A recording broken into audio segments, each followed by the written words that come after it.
guys, welcome to Ripsaw Self-Defense. Okay, again, we're just going for another technique perhaps, or not technique, a principle maybe is release from a headlock. Nothing fancy in any way, shape or form, okay. Ideally, headlock should never occur really from the front because I would have a bit of a stance up, okay.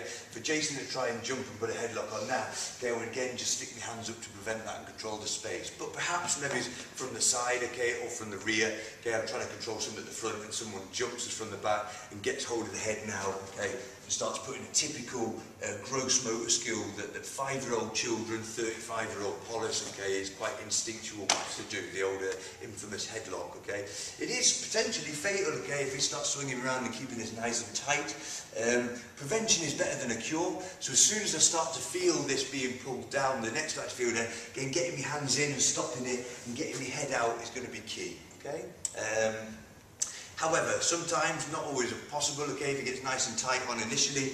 If I can't release some of the pressure, because that's the thing that's going to do the damage, okay, pulling down on this arm as best as I can, because as an instinctual, very, very split-second response, I can grab and start to try and squeeze my head out.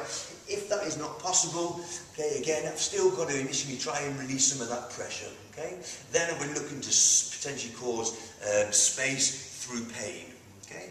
Areas that could possibly strike, okay, the two main ones I would look at potentially, okay, is the more sensitive things, the eyes. So I'm going to reach this hand now round over the nearest shoulder, the nearest elbow and shoulder that I can, okay, and then I'm going to latch on and grab hold of the eyes and apply pressure to his eyes to start to lever there. The more I lever the face up, okay, the more it's bringing the break of the hands together there.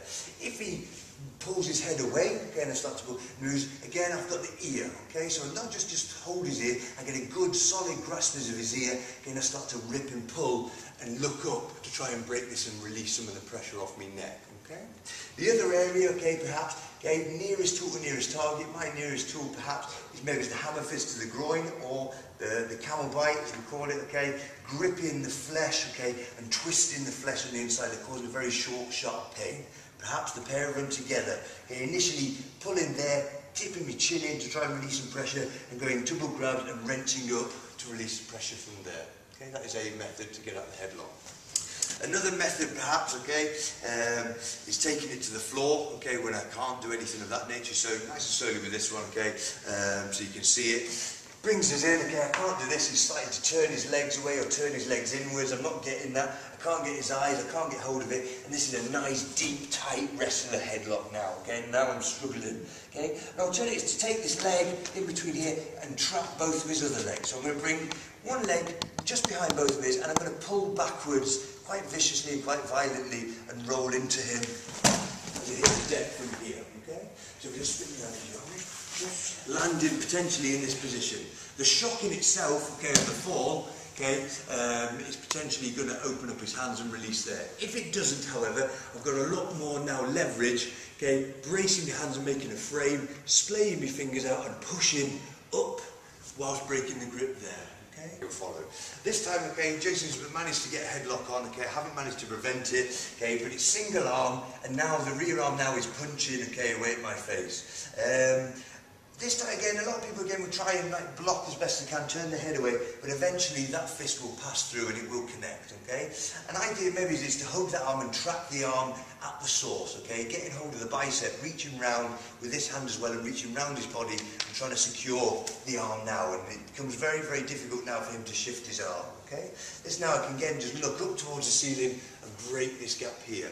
I can also, because it's not really tight like the other, my teeth potentially, but I can't really bite now from this angle here, okay, I can because I've got a little bit more leverage. So as Keith's pushing here and I can't leverage through and I hug, okay, potentially I can now turn my head all the way in, okay, and get the bite into the side of the ribs there, potentially creating the release there. Psychologically, the growl, okay, being aggressive with it and wriggling will make something in his head tick, okay, and start to think that he needs to release now to avoid any pain as best as he can.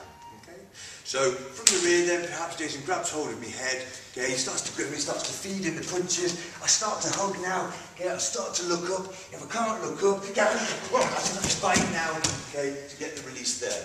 And also obviously all the other strikes, the hammer fist to the groin, perhaps the eyes, okay, at a later date as well if I can reach round, and I think it's safe to do so.